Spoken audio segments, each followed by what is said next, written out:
Baykar's next-generation naval drone, the Bayraktar TB3, made headlines at the Paris Air Show as it appeared under the LBA Systems joint venture with Italy's Leonardo, fully equipped with Turkish-made weaponry, most notably, the Kemankes cruise missile. This marked the first public revelation that TB3 units will be manufactured in Italy and tested aboard Italian Navy aircraft carriers. The announcement came during a joint press event by Selçuk Bayraktar and Leonardo CEO Roberto Cingolani, signaling a milestone in European drone integration for naval forces.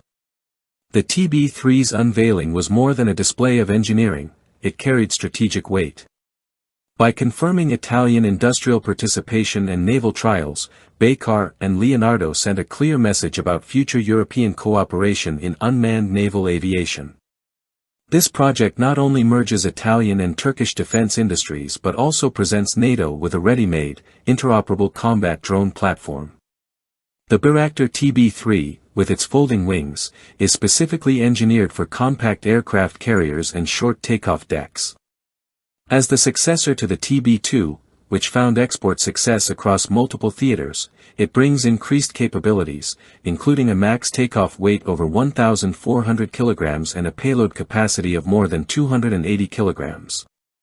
Its avionics suite features NATO-compliant Mode 5 IFF, encrypted communications, high-resolution EO/IR sensors, and countermeasure systems. Among its payloads at Le Bourget were rockets and munitions, with the Kemankes loitering missile standing out for its stealth and sea launch potential.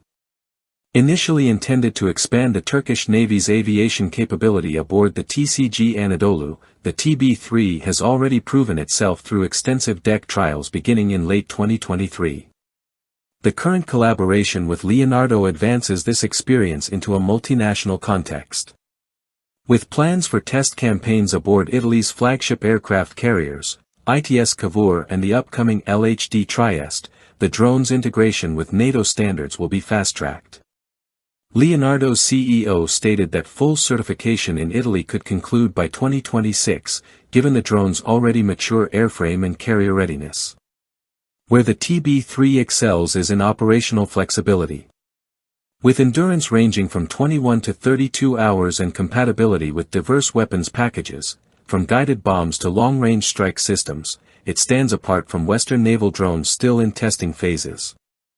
Unlike the U.S. Navy's MQ-25, which focuses mainly on aerial refueling, or France's in-development SDM, the TB3 is a multi-role UCAV that's carrier-qualified and export-ready.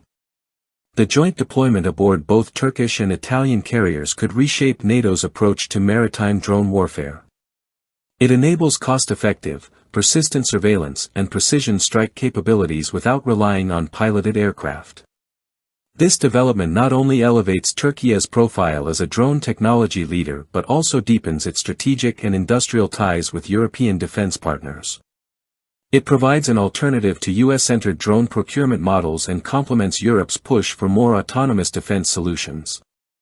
Baykar has not disclosed total expenditures for the TB3 program, but its design leverages the economical production methods of the TB2, thanks to a lightweight composite body and modular systems. Turkish military orders are already in progress, and the Italian production line will likely drive further demand across NATO navies and allied nations with short-deck carriers or amphibious assault ships. Ultimately, the TB3's public debut wasn't just a demonstration of what the drone can carry, it was a declaration of where it can take European naval strategy. As the Kemankes missile under its wing symbolizes extended reach, the TB3 itself stands as proof that European and Turkish industries can jointly shape the future of carrier-based air power.